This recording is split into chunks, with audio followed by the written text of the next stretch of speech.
السلام علیکم ناظرین، آج کی بات کے ساتھ میں ہوں مظہر بخاری۔ آج کی بات میں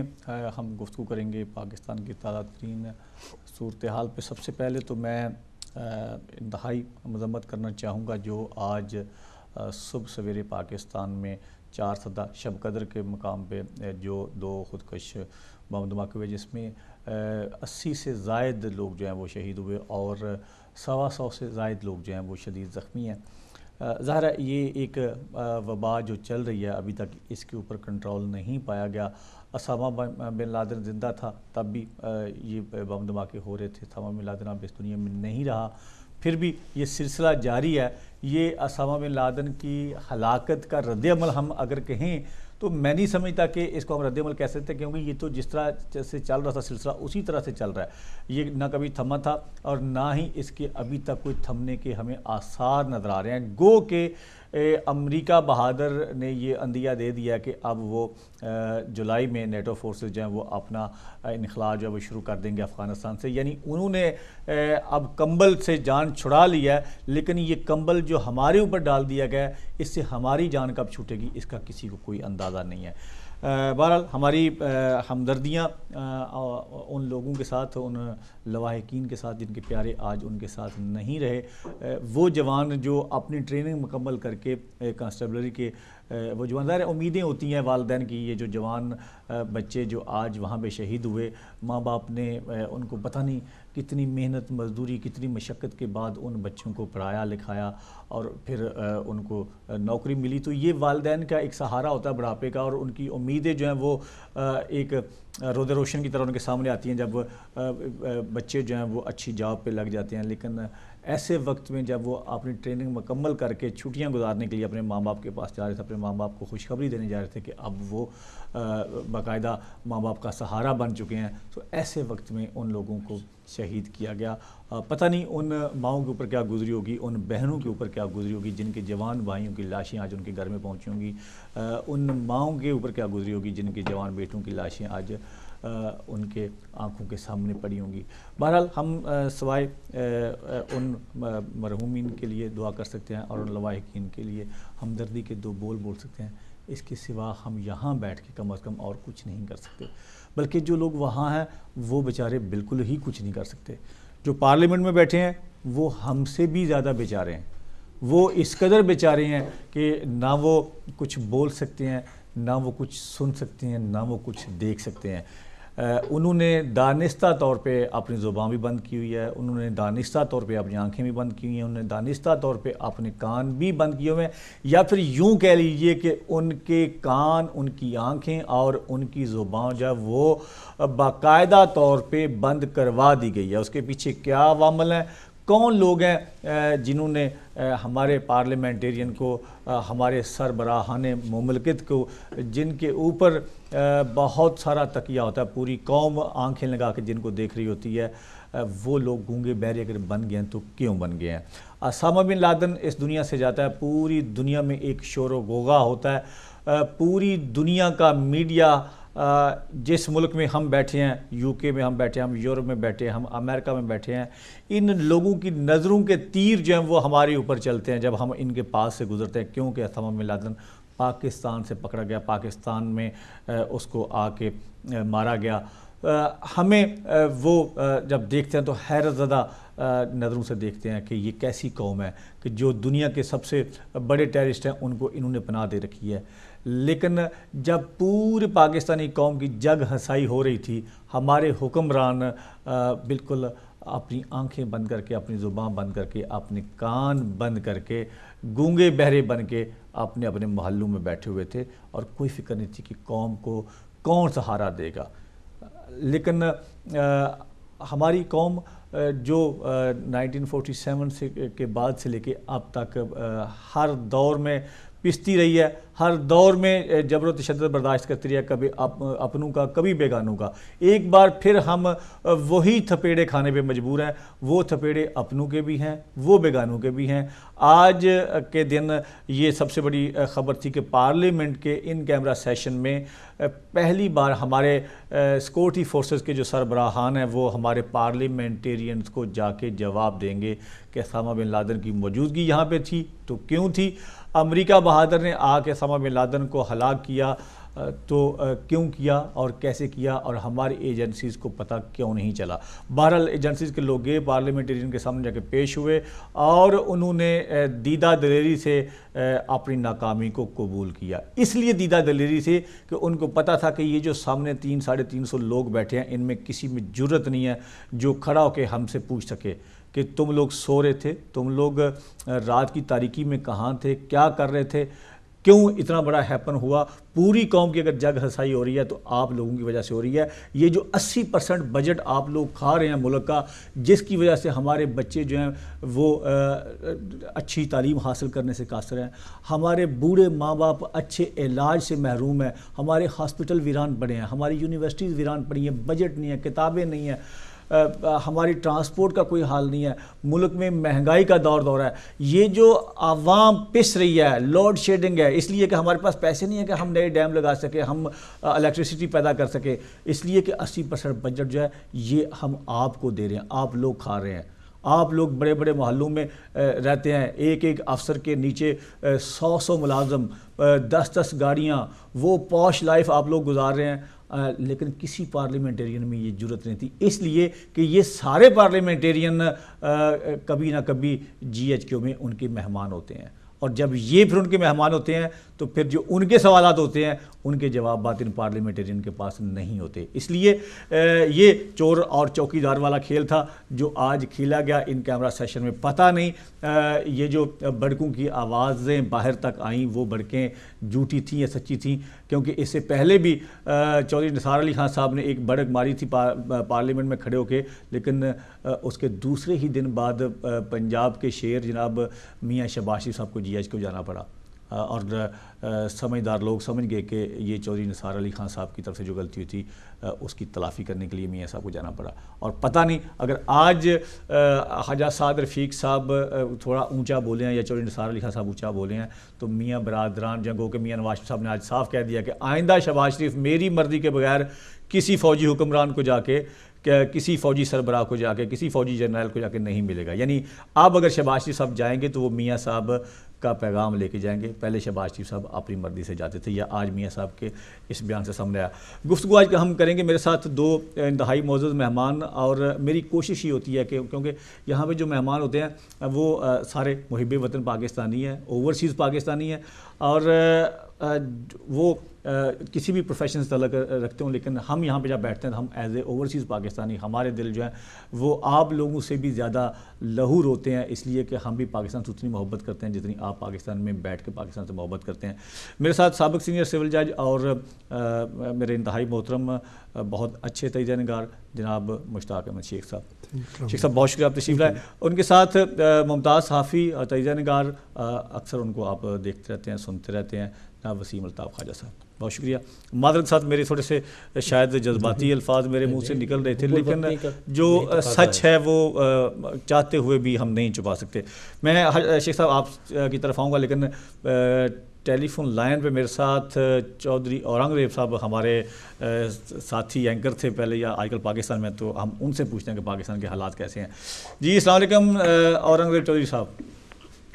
وعلیکم السلام جناب غاری صاحب، آپ کو، آپ کے مہمان کو اور تمام ٹیم کے بھی اس کو میری طرف سے سلام پہنچے. آپ نے آج بہت ہی اہم ٹاپک پہ آج کی بات کا موضوع رکھا، اور سب کی بات تو یہی ہے کہ پاکستانی پوری قوم جو ہے وہ اس وقت اس کا یہی سوال ہے جو آج آپ نے رکھا ہے کہ ہماری سوورنٹی جو ہے اس کا کیا بنا. تو میں یہ سمجھتا ہوں کہ ایک لحاظ سے تو یہ ایک خوش آئند ہے کہ جس طرح سے آپ نے ذکر کیا کہ تاریخ میں شاید پہلی مرتبہ پاکستان کی افواج کے لوگ جو ہے وہ پارلیمنٹ کے سامنے پیش ہوئے. اب دیکھنا یہ ہے کہ متفقہ قرارداد بھی تھوڑی دیر بعد یقیناً آنے والی ہے، اور اس میں کیا نیا عمل تیار کیا جاتا ہے اور کس طرح سے، جس طرح سے اپنی ناکامی کا اعتراف کیا گیا اس کے بعد کی سچویشن کو ٹیکل کیا جاتا ہے. مطلب یہ تو آپ نے دیکھا کہ جب جنرل پاشا نے وہاں کہا کہ دیکھیں جب 9/11 کا واقعہ ہوا یا 7/7 کا ہوا یا بمبے کی یہ واقعے کی انہوں نے بات کی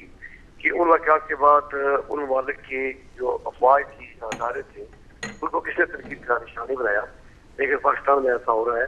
مگر سر یہ اپنا اورنگ چودھری صاحب میرے ساتھ جو دو معزز مہمان بیٹھے ہیں میں ان کو بھی شامل کرنا چاہوں گا گفتگو میں. لیکن ایک چیز اگر ہم یہ کہیں کہ اگر میرپور کے کسی تھانے میں چوری ہو جاتی ہے یا ڈکیتی ہو جاتی ہے اور اس ایس ایچ او کے پاس لوگ جاتے ہیں جا کے احتجاج کرتے ہیں کہ دن دہاڑے فلاں روڈ کے اوپر ڈکیتی ہو گئی ہے, آپ یہاں بیٹھ کے کھڑے کیا کر رہے ہیں, اور وہ ایس ایچ او کہتا ہے جی تو کیا ہو گیا, ابھی کل کوٹلی تھانے میں بھی تو ڈکیتی ہوئی ہے اس علاقے میں, تو یہ کون سی بڑی بات ہو گئی ہے. تو کیا یہ ایگزامپل دی جا سکتی ہے جی کہ اگر کوٹلی تھانے میں کل ڈکیتی ہو گئی تو آج میرپور میں ہو گئی تو یہ کون سی بڑی بات ہے؟ جی بالکل بہت اچھی بات ہے کہ اصل میں تو ہمیں دیکھنا یہ ہے جی کہ ہم جس سچویشن میں اس میں ہمیں کیا کرنا ہے جی. اور اس کے لیے جو ایک طریقہ کار ہے وہ تو یہی ہے کہ پوری پارلیمنٹ جو کہ عوام کی جو ہے نمزد ہے, جو عوام کے نمائندے ہیں, انہوں نے بولڈ اسٹیپ یہاں لینا ہے. اور بولڈ اسٹیپ میں یہ ہونا چاہیے کہ حکومت جو اس وقت پاکستان پیپلز پارٹی اور ان کے دوسرے جو کو پارٹنرز ہیں, ان سب کو آگے بڑھ کر ایک راستہ اختیار کرنا چاہیے, کیونکہ ہمیں بہرحال اپنی ساورنٹی کو قائم رکھنے کے لیے ہی راستہ جو ہے اس کی تلاش کرنی ہے. بہت شکریہ, تھینک یو سو مچ. جی پاکستان کی سلامتی کے لیے انہوں نے کہا جی کہ ہمیں کوئی بولڈ اسٹیپس لینے ہوں گے, اور اب تک سو فار یہ جو ہیپن ہوا اسامہ بن لادن والا, اس دن سے لے کے آج تک پاکستان کی سلامتی کے لیے ہماری پارلیمنٹ نے, ہمارے اداروں نے کون سے سٹیپس لیے ہیں. اب یوسف زاء گیلانی صاحب فرما رہے ہیں کہ اب آئی ایس آئی اور سی آئی اے میں تعاون ختم ہو چکا, لیکن انہوں نے یہ نہیں کہا کہ یہ تعاون ہم نے ختم کیا ہے یا یہ تعاون انہوں نے ختم کیا ہے. کون سے پاکستان کی سلامتی کے لیے اب تک اقدامات ہوئے ہیں؟ بسم اللہ الرحمن الرحیم. تھینک یو ویری مچ, آپ نے مجھے آج پھر دعوت دی اس معاملے پہ بات کرنے کے لیے. گزارش یہ ہے کہ اگر آپ دیکھیں کہ 1 مئی کو یہ جب واقعہ ہوتا ہے رات کو, اور 2 مئی کو صبح سب لوگ اس واقعے سے پوری دنیا میں باخبر ہو جاتے ہیں کہ پاکستان کی جو سوورینٹی ہے اس کا بریچ کر کے وہ لوگ گئے, اور وہ پورا کرنے کے آپریشن پورا کرنے کے بعد واپس آ کے پھر انہوں نے بتایا. اب آپ دیکھیں کہ آپ نے کہا کہ اقدامات کیا ہوئے. پہلی بات تو یہ ہے کہ پہلے تو 48 گھنٹے تک ہم نے اس بات پہ بات کی ہی نہیں. ہمارے ملک میں کسی بھی مقتدر ادارے نے کوئی بات نہیں کی, اور نہ ہی پرائم منسٹر نہ ہی پھر کیا ہوا کہ ایک مضمون جو ہے انہوں نے امریکہ میں پریزیڈنٹ آف پاکستان نے, صدر پاکستان نے چھپوا دیا, اور اس میں انہوں نے کہا کہ انہوں نے تو میری بیوی کو بھی مارا اور میری بیوی کے خلاف عدم اعتماد میں بھی پیسے خرچ کیے تھے. اسامہ تو میرا پرسنل بھی اینیمی تھا, تو میں تو اس بات پہ خوش ہوں. اور اسی طرح گیلانی صاحب جو ہمارے وزیر اعظم, انہوں نے بھی کہا کہ یہ تو ایک فتح عظیم ہے. اب نعوذ باللہ من ذالک پتہ نہیں کس طریقے سے انہوں نے فتح عظیم بنا دی. بعد میں وہ معاملہ چلے, تھوڑا سا کام آگے چلا تو ہمارے فارن سیکرٹری صاحب نے جو باتیں کی وہ بالکل ہی ان باتوں کے متضاد تھیں. اور یہ اس سے پہلے اگر آپ کو یاد ہو تو فارن سیکرٹری نے جو کیا ہے ایک پریس کانفرنس, اس سے پہلے انہوں نے چند ایک صحافیوں کو وہاں پہ بلا کے ہیڈ کوارٹر میں GHQ میں انہوں نے ان کو بریفنگ دی, اور پھر ایک ISPR جو ہے ہینڈ آؤٹ ہوا جس میں یہی باتیں لکھی ہوئی تھیں کہ جی ہمیں بالکل بے خبری میں یہ سب کچھ ہوا. اب جو باتیں ایک طرف یہ کہا جا رہا ہے, ایک کوارٹر یہ کہہ رہا ہے کہ خبر تھی, ایک کہہ رہے ہیں خبر نہیں تھی, ایک کہتے ہیں کہ نہیں ہم نے مل کے کیا, اور ایک کہتے ہیں کہ نہیں ہمیں تو انہوں نے بتایا کرنے کے بعد. تو اب جب یہ پوزیشن ہو آپ کی, جب آپ کا اس حد تک آپس میں تفاوت ہو, باتوں میں اختلاف ہو, تو پھر آپ کی جو حکمت عملی کیا ہو سکتی ہے؟ حکمت عملی تب ہوتی ہے جب آپ سب ایک بات پہ متفق ہوں اور پھر اس کے لیے آپ قدم اٹھائیں. تو اب اس کے بعد یہ دیکھیں کہ پرائم منسٹر کو جب وہ فرانس میں سے جا رہے تھے تو کسی صحافی نے, آپ جیسے دوست نے پوچھا کہ کیا اس کے اوپر کوئی کمیشن بنے گا, انہوں نے کہا وہ تو بن بھی گیا ہوگا. یہ بات پرائم منسٹر آف پاکستان کہہ رہا ہے. اس کا مطلب ہے کہ وہ سمجھتا ہے کہ میرے پاس تو یہ اختیار نہیں ہے, اور پھر وہ وہاں پہ جاتے ہیں, وہ پھر جو کچھ انہیں GHQ سے حکم ملتے ہیں ان کے مطابق وہ کہتے ہیں کہ جی ٹھیک ہے ہم نے کمیشن بنا دی. اب دیکھیں جس ادارے کی فالٹ ہے اسی ادارے کا جو آپ کوئی ایک فرد جو ہے اگر وہ کرے گا, اس کی کمیشن کا انچارج ہوگا اور وہ انکوائری کرے گا, تو اس کے ریزلٹس کیسے آئیں گے ایسے. اور دوسری طرف لیڈر آف اپوزیشن نے کہا کہ جی پاکستان کے چیف جسٹس اور چار اس کو, ایک تو بڑی بدقسمتی ہے یہ ہے ان لوگوں کی کہ یہ ایسی باتیں کرتے ہیں جس سے لوگوں کو یہ پیغام جائے کہ یہ مقتدر ادارے جو ہیں، جو سو کالڈ پارلیمنٹ اگر مقتدر ہے تو پھر وہ یہ بات کیوں کہتے ہیں؟ اگر ہم ساورنٹی کی بات کرتے ہیں تو ظاہر ہے کہ اگر آپ ایک ڈیموکریٹک کنٹری میں پارلیمنٹ ایک سپریم ادارہ ہے،